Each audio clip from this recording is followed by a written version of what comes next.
The Memphis sun beat down, turning the asphalt into a shimmering mirage. But heat or no heat, nothing could dull the sparkle in Elvis Presley's eyes. He stood, hands on his hips, admiring the gleaming beauty before him. It wasn't just any car, it was the car. A magnificent deep blue Fleetwood Cadillac stretched long and elegant, its chrome glinting like 1,000 tiny diamonds. Elvis, barely out of his teens, wasn't yet the global phenomenon he would soon become. Sure, Heartbreak Hotel was climbing the charts, and he'd had a few TV appearances that had folks talking. He was starting to earn real money, enough to finally ditch the beat-up old ride he'd been sharing with his bandmates. This Cadillac, though this was a statement, this was a dream. He smoothed the hand over his pompadour, adjusting the collar of his sharp new shirt. He wanted to do this right. Walk in, shake a hand, and drive off with that beauty. He wasn't some wide-eyed kid anymore. He was Elvis, and he was buying a Cadillac. Inside the showroom, the air conditioning was a welcome blast. The place smelled of new leather and polished metal. A man, slick as an oil spill and just as shiny, detached himself from a group of salesmen laughing near a water cooler. He had a smile that reached his ears, but didn't quite touch his eyes. "Well, well, look what the cat dragged in," the salesman boomed, extending a hand that felt too soft and too quick. "You must be Elvis, right? Heard a lot about you, son. Slick Sid at your service." Elvis, used to a bit of friendly banter, grinned and shook Sid's hand. "That's me. And you got a mighty fine selection here, Mr. Sid, especially that blue Fleetwood out front." Slick Sid chuckled, a low rumbling sound. "Ah, the Blue Angel. Good taste, Elvis, good taste.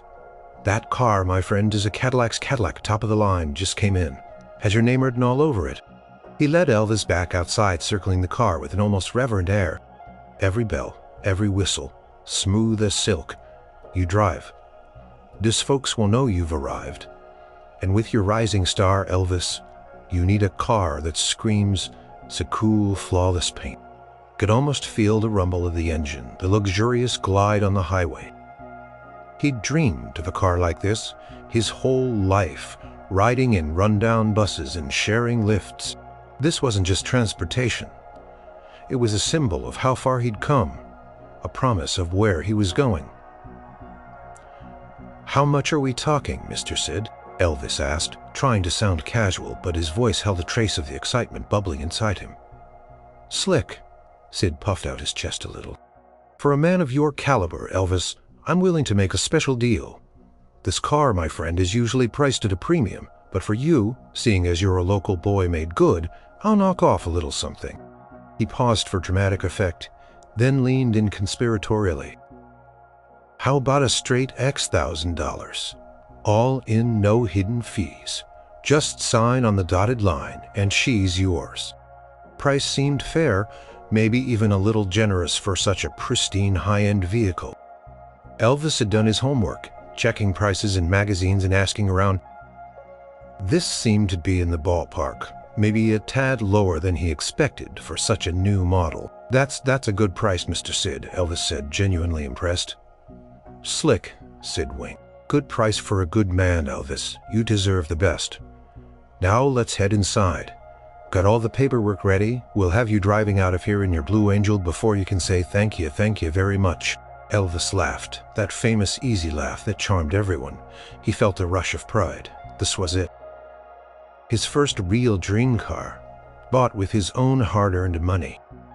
He followed Slick Sid back into the cool showroom, a spring in his step, already imagining cruising down Union Avenue, the wind in his hair, the envy in everyone's eyes. He couldn't wait to show Gladys his mama. She'd be so proud. He signed where Sid pointed, barely glancing at the fine print, his mind already on the open road. He was too excited to notice the faint, almost imperceptible glint in Slick Sid's eyes, a look that wasn't quite about making an honest sale. Back inside the cool, air-conditioned office, Slick Sid moved with practiced ease. He pulled out a stack of papers crisply arranged and laid them out on his polished desk. "Just a few formalities, Elvis," he said, his voice smooth as honey. "Standard stuff, weight, registration, sales agreement. Nothing you need to worry your handsome head about." Elvis, still buzzing from the sight of the Blue Angel, barely paid attention. He was already picturing himself behind the wheel, the powerful engine humming, the luxurious interior wrapped around him. He thought of all the years he'd spent dreaming of this moment, back when he was just a delivery truck driver strumming his guitar in dingy clubs. This car was a symbol of how far he'd come. "Just initial here, sign there," Sid instructed, pointing with a long manicured finger. "And here in this one's just to confirm you've received a copy of the owner's manual, even though we both know you'll be too busy driving to read it." He chuckled, a sound that seemed to fill the small office. Elvis chuckled too, feeling entirely at ease. Sid was getting a great deal on a fantastic car. He scrawled his signature. Elvis Presley, feeling a thrill each time. He trusted the man. Why wouldn't he? Sid seemed so friendly, so impressed with his music. "Now about payment," Sid continued, tapping a pen against a calculator. "You mentioned you'd be paying cash, correct?" "That's right," Elvis confirmed, reaching into his inner jacket pocket for the thick envelope. It was a substantial sum, more money than he'd ever held in his hands at once. He'd withdrawn it from the bank just that morning, feeling a little self-conscious about carrying so much cash, but he wanted to avoid financing, avoid any debt. He wanted to own this car outright. Slick Sid's eyes, though still smiling, seemed to linger on the envelope for a fraction of a second too long. "Excellent. Excellent. Cash is king, as they say. Makes everything so much simpler." He started counting the bills, his movements swift and efficient. "Just one small thing, Elvis. You see, with a car of this caliber, and the premium features it has, there's a mere fraction, really, just a couple of $100 extra. It's on this last sheet here, see?" He slid a new sheet across the desk, already open, to a section filled with tiny, densely packed print. Elvis squinted at the page. The language was convoluted, full of legal jargon he didn't understand. He saw luxury enhancement, premium service package, administrative overhead. His gut gave a tiny twitch of unease. A couple of $100 wasn't a fortune, especially for a car like this, but it felt like a bait and switch. He'd been so specific about all in. "It's just a formality," Elvis Sid pressed, noticing his hesitation. "Think of it as peace of mind ensures you're getting the absolute best. You wouldn't want to drive off in a less than perfect Cadillac, would you?" Elvis shook his head. No, of course not. He wanted the best to driving away. In his dream car, he sighed internally. It was probably standard practice. He reached for his wallet again, pulling out the extra cash. Sid requested. "There you go," Elvis said, handing over the money. "Now, is that everything?" Slick Sid beamed, his smile reaching his ears.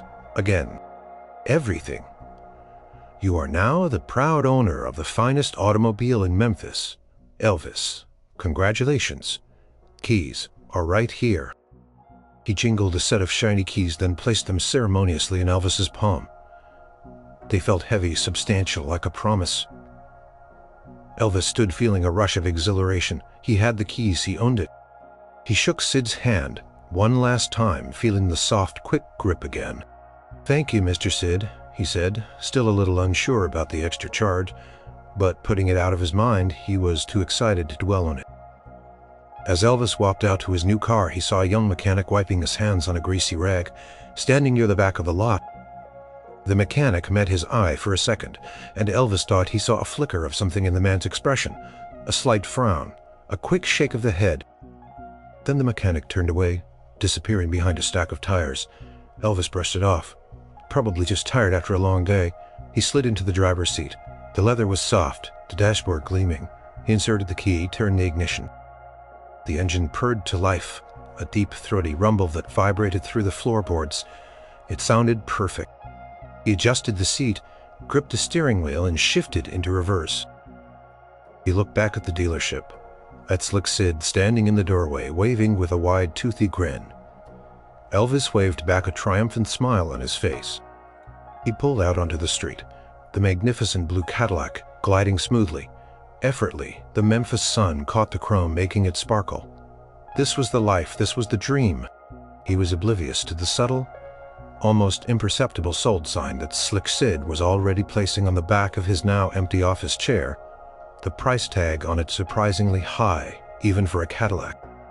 The joy in Elvis's heart momentarily drowned out the nagging voice of intuition. The first few days with the Blue Angel were pure bliss. Elvis drove that Cadillac everywhere.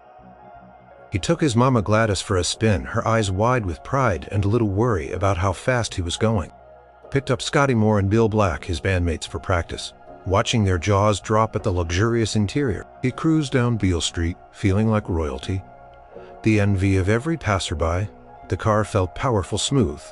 A true extension of himself then. The small things started first. The radio, it would crackle and cut out intermittently, especially over bumps. Annoying but easily fixable. Elvis figured maybe a loose wire. Then a faint squeaking noise started coming from the rear whenever he went over uneven pavement. Not constant, but noticeable. He tried to ignore it, telling himself it was a new car just settling in. A week later, while driving home from a gig, the engine coughed just once, a hiccup. He pressed the gas, and it responded, but the momentary stumble made his heart jump. The next day, starting it up, it took 2 tries before the engine caught. Then 3. Elvis started to worry. This was a brand new Cadillac. It shouldn't be having these issues. He decided to take it to Old Man Johnson, a mechanic who ran a small, cluttered garage on the outskirts of town. Johnson had worked on the family car for years. A gruff but honest man with grease-stained hands and an uncanny ability to diagnose any engine trouble. "Mornin', Mr. Johnson," Elvis said, pulling the gleaming blue Cadillac into the dirt lot. Contrast between the pristine vehicle and the dusty garage was stark. Johnson peered at the car through his thick glasses, a faint frown already creasing his brow. Well, Elvis Fancy Wheels.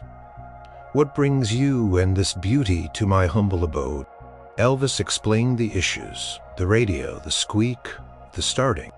Johnson nodded slowly, listening intently, occasionally grunting.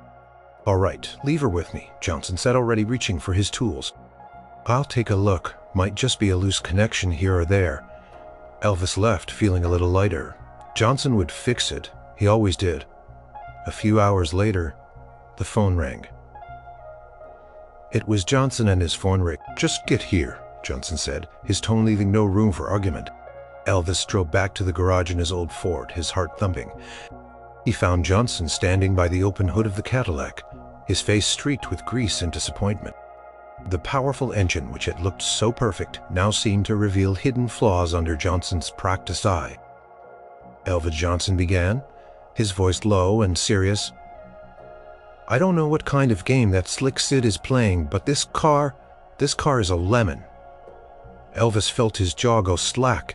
What do you mean?" "I mean, this ain't no new car, not really," Johnson explained, pointing with a wrench. "The engine's been worked on heavily. Looks like a patch job. Not a repair. Some of these parts are old, barely holding together. See this?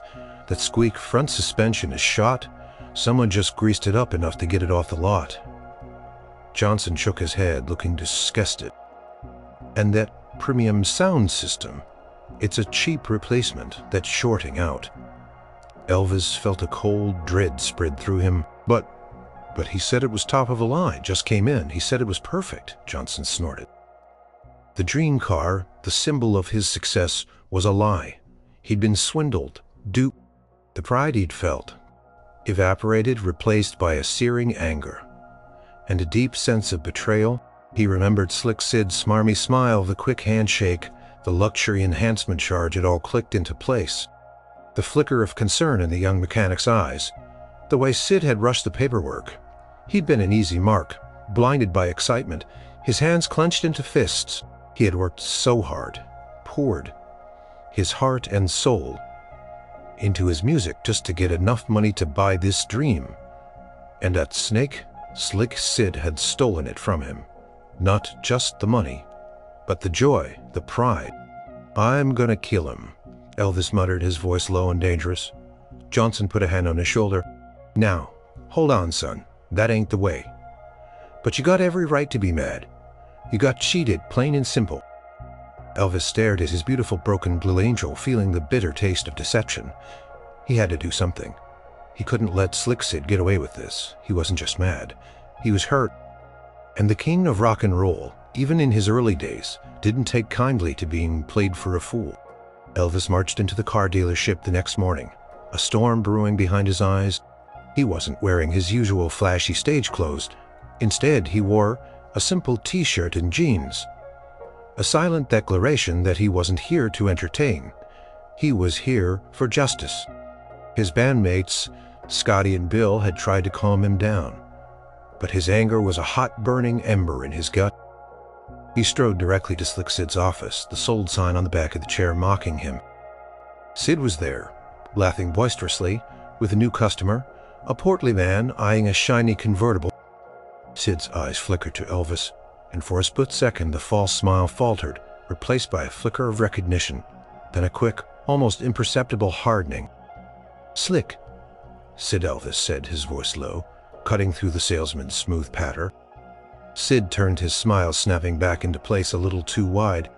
"Elvis, my boy, what a pleasant surprise. Just here to admire your fine vehicle, or perhaps you're ready for an upgrade already. I knew you'd love her." Elvis ignored the customer, who was now staring curiously. "My vehicle is a lemon, Sid, and you know it. Old man Johnson just told me everything. This car's been in a wreck. The mileage is tampered, the engine's a patchwork. You cheated me." Sid's smile didn't waver, but his eyes grew colder.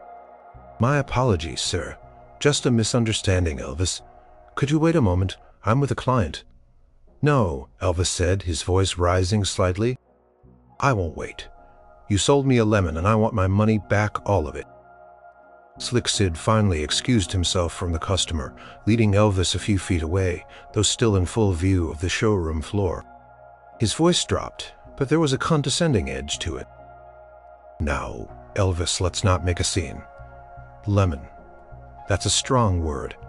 Every car has its quirks. You signed the as-is clause. Remember, it's all in the paperwork. You inspected the vehicle. You test drove it. You misrepresented it," Elvis retorted, his temper starting to fray. "You told me it was brand new, top of the line. You told me it had no hidden fees. Then snuck in that luxury enhancement charge." Sid chuckled, a dry, humorless sound.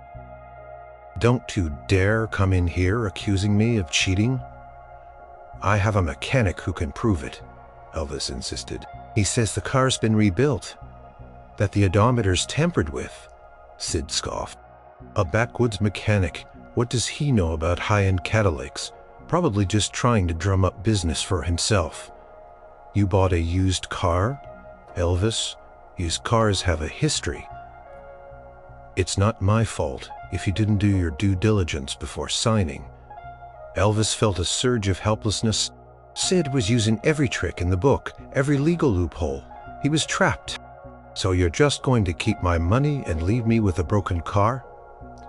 Sid spread his hands, a picture of false innocence. "Elvis, I'm a car salesman, not a charity. The sale is final. You signed the agreement. I've done nothing wrong. Now, if you'll excuse me, I have actual customers who are ready to make a purchase." Turned his back, dismissing Elvis as if he were an annoying fly. The sheer audacity, the cold dismissal burned Elvis more than the lie itself.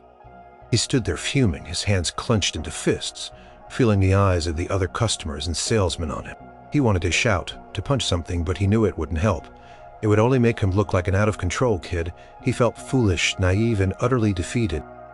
He turned and walked out of the dealership, the heavy glass door swinging shut behind him, sealing him off from the world of new cars and deceitful smiles. The Memphis sun still beat down, but now it felt oppressive, suffocating. He got into his old Ford, his shoulders slung. He had gone in hoping for a solution, for an apology, for his money back. He had left with nothing but the bitter taste of defeat. When he got home, his mama Gladys saw his face and immediately knew something was wrong. "Oh, son, what happened?" she asked. her voice filled with confrontation.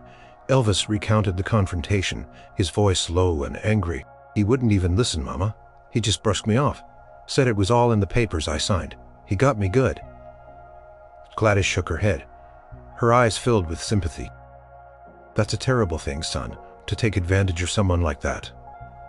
Vernon, his daddy, sat quietly, his face etched with worry. They knew how hard Elvis had worked for that money. Elvis ran a hand through his hair, feeling completely lost. "What am I going to do, Mama? He won't give me my money back. I'm stuck with a broken car, and less money than I ever had. I feel like such a fool." The anger was still there, but now it was mixed with despair. He had poured so much of himself into that purchase, that symbol of his success, and now it was just a testament to his gullibility. The next few days were bleak for Elvis. The joy he usually found in his music felt muted. He was distracted during practice, his mind replaying with Slick Sid. The shame stung almost as much as the financial loss.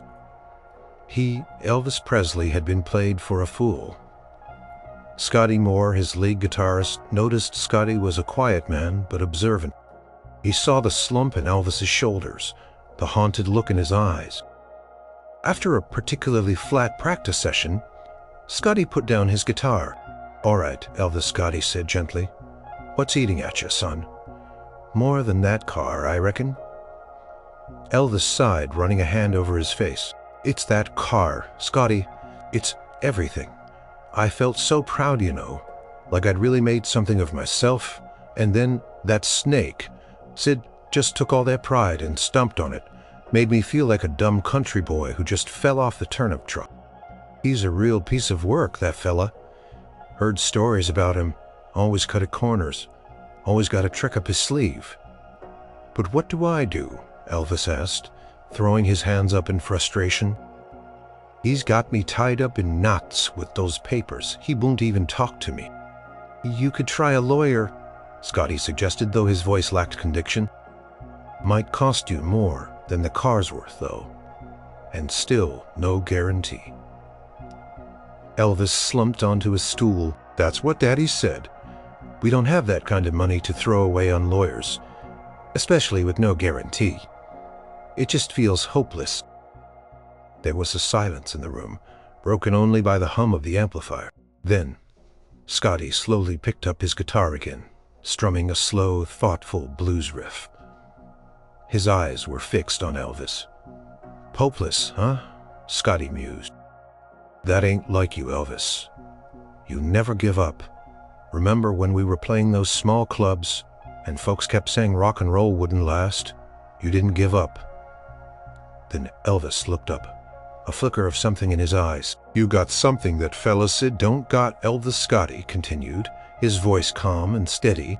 "He's got slick talk and fancy papers. You got something else. You got people who love you, who believe in you." Bill nodded emphatically. "He's right, Elvis. You got fans, a whole heap of 'em more every day. They do anything for you." Elvis considered this, a slow realization dawning. His fans?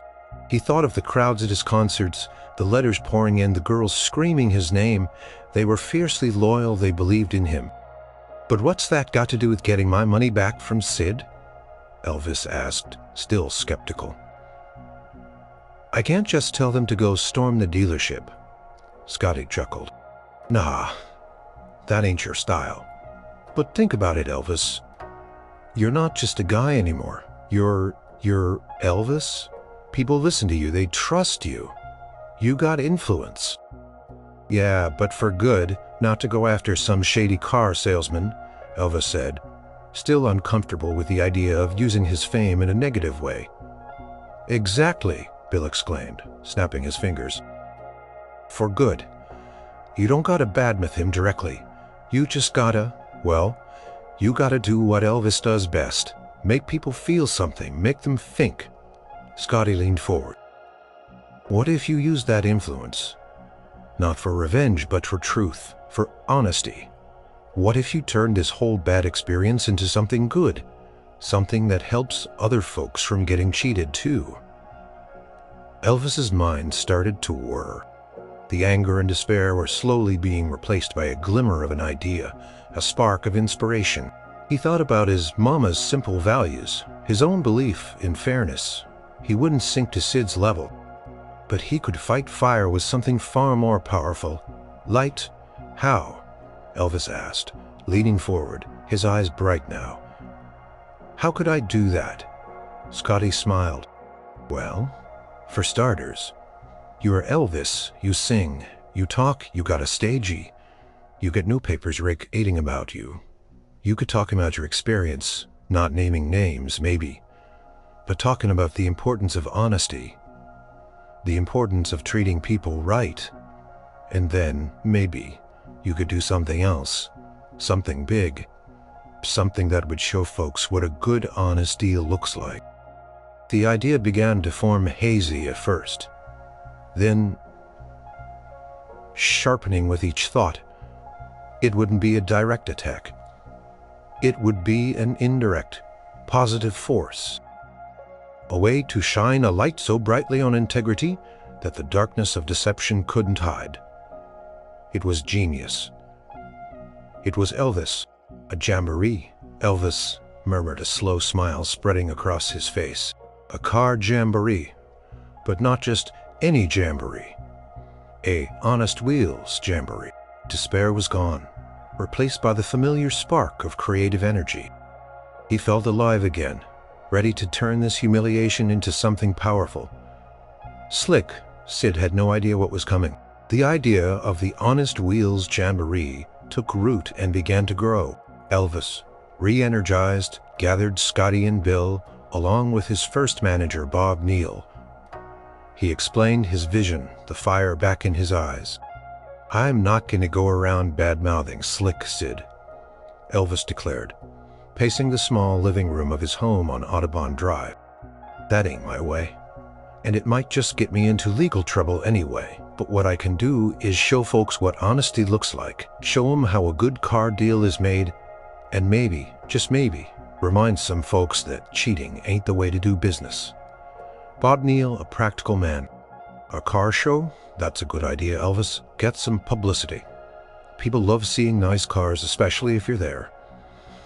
More than just a car show, Bob, Elvis clarified. To Jamboree, a community gathering. We'll invite folks to bring their own cars, show them off. But the main thing is, I'm going to be there talking to people, sharing my story, and we can make it a kind of goodwill event.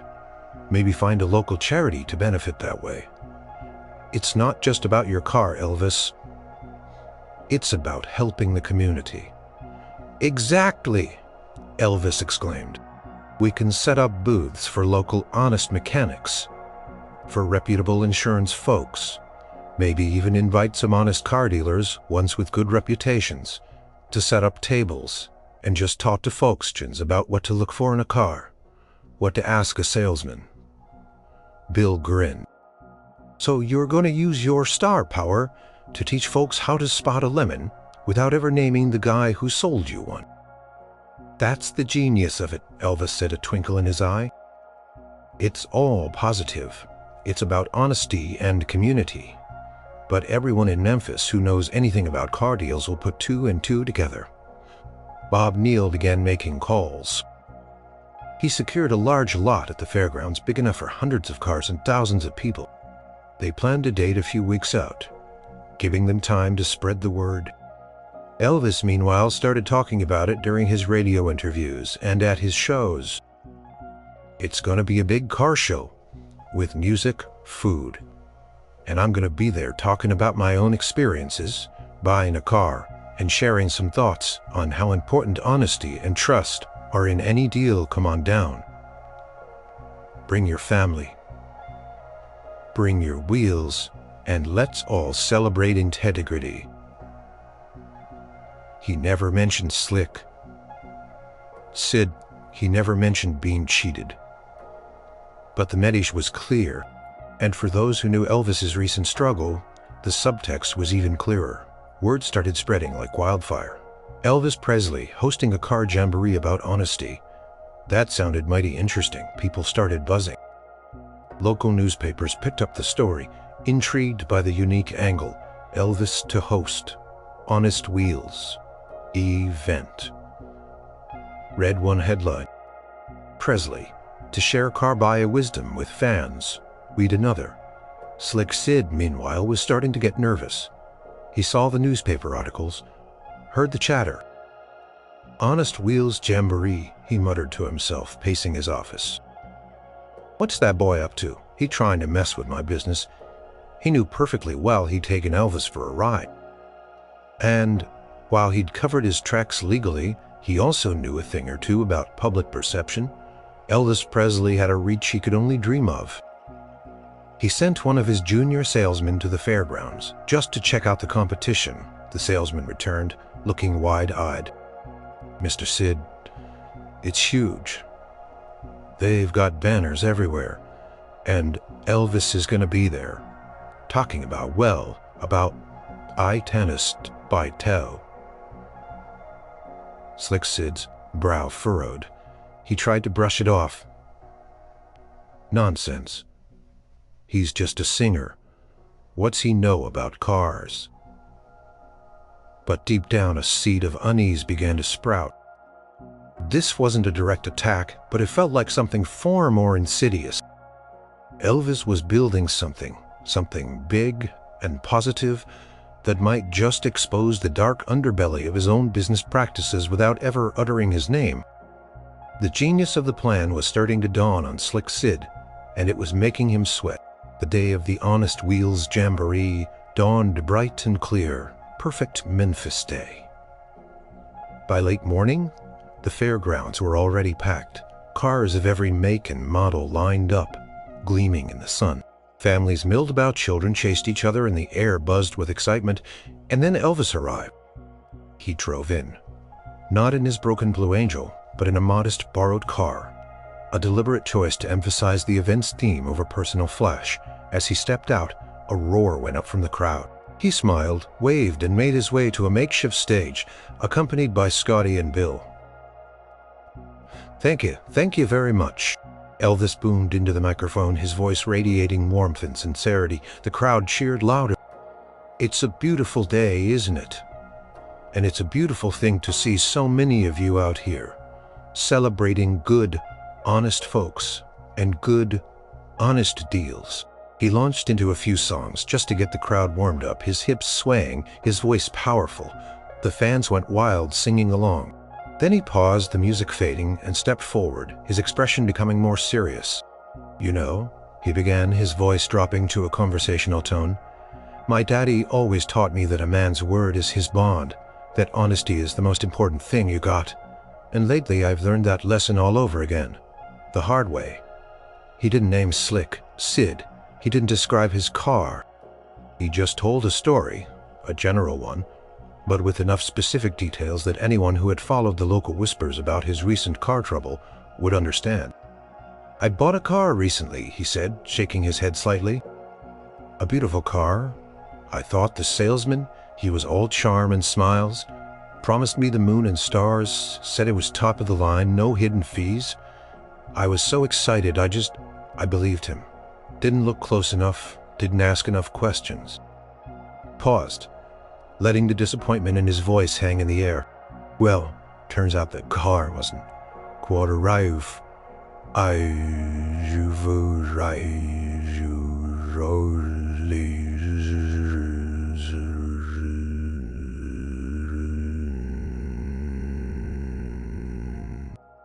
And that hurt, Elvis continued, his voice resonating with genuine emotion.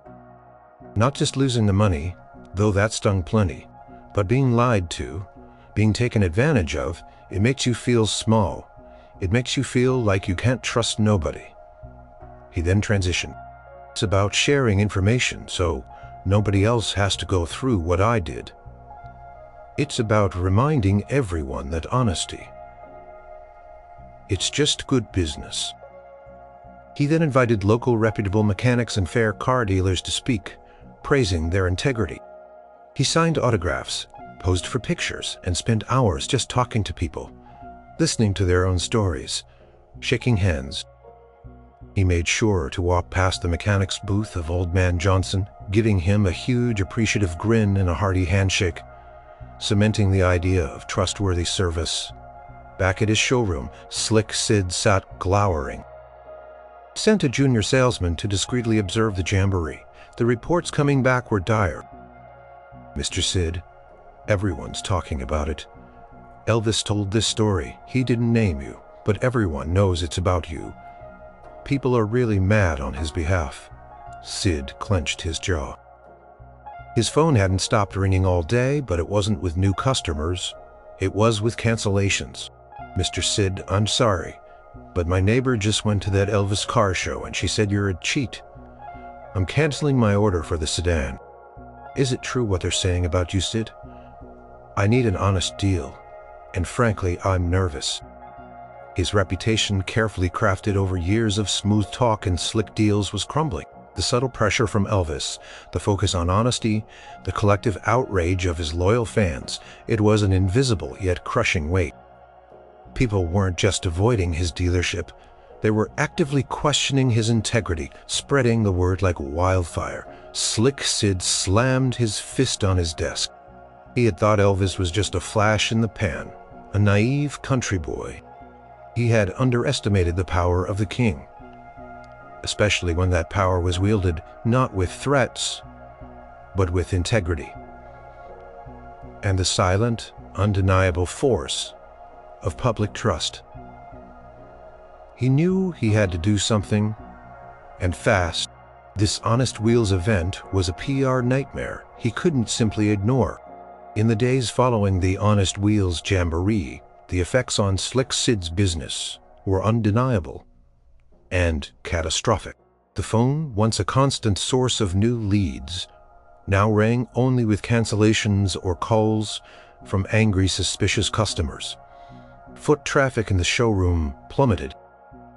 The usually bustling lot was eerily quiet, the gleaming cars standing testament to a business in decline. His competitors, meanwhile, were having a field day. Suddenly, every car dealer in Memphis was putting out advertisements, emphasizing honest deals, transparent pricing, and customer satisfaction. They subtly referenced the recent public discussion about integrity in the car industry, never naming Sid, but always pointing to themselves as the trustworthy alternative. One afternoon, a local newspaper reporter, the same one who had covered the jamboree, walked into Sid's showroom. Sid pasted on his best salesman smile. "Well, hello there. Looking for a new ride?" The reporter, however, wasn't interested in buying. "Can you comment on the allegations of misrepresentation and the sale of a lemon vehicle?" Sid's smile faltered. "Allegations? There are no allegations. Mr. Presley purchased a vehicle as is. He signed all the necessary paperwork. This is just a mischievous rumor fueled by a disgruntled customer." "So, you deny selling Mr. Presley a car that had undisclosed issues or a tampered odometer?" She pressed, her pen poised. Sid stammered, his slickness finally cracking. I deny any wrongdoing. Every transaction here is above board. This is slander libel. I'll sue anyone who suggests otherwise." The reporter raised an eyebrow, noting his agitated response. "Thank you for your time, Mr. Sid." She turned and left, leaving Sid fuming and sweating. He knew the article when it came out wouldn't be pretty desperate. "Slick," Sid called his lawyer. "That Presley kid is ruining my business. He's slandering me. Can't we send him a cease and desist? Threaten him with a lawsuit?" His lawyer, a sharp, no-nonsense woman, listened patiently. "Unless you can prove he made a direct false statement about you, which he hasn't, you have no grounds for a lawsuit. In fact, trying to sue him would only bring more negative attention to you. It would look like you're trying to silence him because you are guilty. And frankly, your reputation has been suffering long before Mr. Presley's concert." Sid hung up, feeling truly trapped. His lawyer was right. He couldn't fight Elvis legally. And the indirect attack was far more devastating than a direct one would have been. People weren't just hearing a rumor. They were seeing Elvis Presley, a figure they admired, speaking from the heart about a wrong he suffered that carried immense weight. He looked around his empty showroom, then at his phone, which remained stubbornly silent of any new business. The pile of bills on his desk seemed to grow larger by the minute. He needed to make a sale, and fast. But who would buy from him now? The stress was getting to him. He wasn't sleeping. His food tasted like ash. He saw Elvis's face everywhere, on magazine covers, on TV, and in his nightmares. The Honest Wheels Jamboree had been a masterstroke, a brilliant, subtle, and utterly devastating move. Elvis hadn't fought dirty. He'd fought clean with integrity and the power of his public image, and Sid was losing badly. He knew deep down there was only one way out of this mess. He had to face Elvis, but how and what would he say? He, Slick Sid, who prided himself on never backing down, was about to humble himself before a young man he had so carelessly cheated. The thought was sickening, but the alternative ruin was far worse. Days turned into a week, and the pressure on Slick Sid intensified. His dealership was a ghost town. His bank manager called politely but firmly inquiring about the sudden drop in revenue. Sid knew he was on the brink of financial collapse. He couldn't eat, couldn't sleep. The image of Elvis's disappointed face, followed by the resolute, honest gaze at the jamboree, haunted him finally. Broken and desperate, Sid made the call. He found Elvis's manager, Bob Neal, and practically begged for a meeting. "Please, Mr. Neal." Sid's voice was hoarse, devoid of its usual slickness. "I need to talk to Elvis. It's urgent." "It's about the car."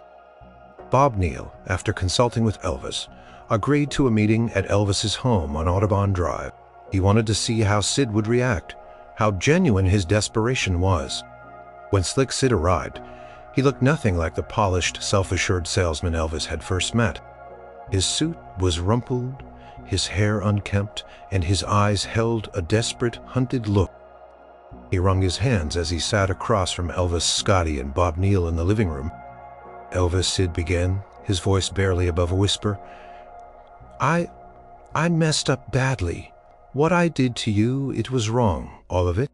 Elvis, arms crossed, watched him, his expression unreadable. He felt a flicker of satisfaction, but also a deep weariness. This wasn't about revenge anymore, but about making things right. He swallowed hard. "I'm sorry, Elvis."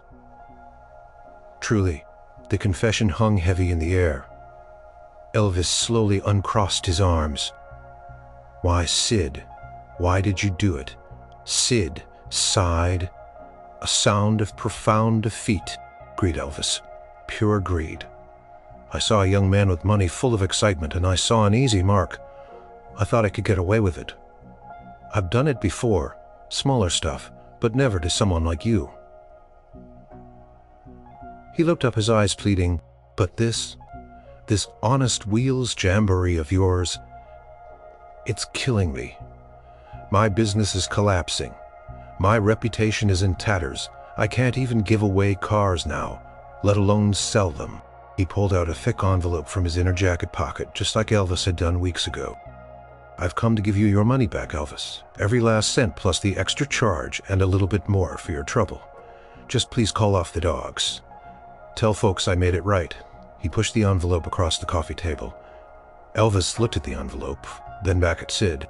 He thought about the hurt, the anger, the feeling of being cheated. But he also thought about the Honest Wheels Jamboree, about integrity, about using his influence for good. Just getting his money back wouldn't truly make a difference for anyone else. It wouldn't teach Sid a real lesson. "I appreciate that, Sid," Elvis said, pushing the envelope back toward him. "But I don't just want my money back. This ain't just about me anymore. It's about what's right." Sid's face fell. "What do you mean? What else can I do?" Elvis leaned forward, his voice calm but firm. "An amount that shows you're truly sorry, not just trying to save your business." Sid's eyes widened. A public apology? A significant donation? That was a steep price. but he had no leverage. And Elvis added, a slight smile playing on his lips, I want you to promise me right here, right now, that from this day forward, you'll run an honest business. Every car, every deal. No more tricks, no more lies. Slick Sid stared at Elvis, then at the floor, then back at the envelope with Elvis's money still in it. He saw the integrity in Elvis's eyes, the unwavering belief in fairness. He realized that Elvis wasn't just a singer. He was a force of nature, and for the first time in a long time, Slick Sid felt a twinge of something other than greed or fear. True shame. Picked up the envelope, then slowly, deliberately extended his hand. You got it, everything you asked for, and I promise you, I'll run an honest business from now on. So help me God. His voice was genuine, stripped bare of its usual artifice.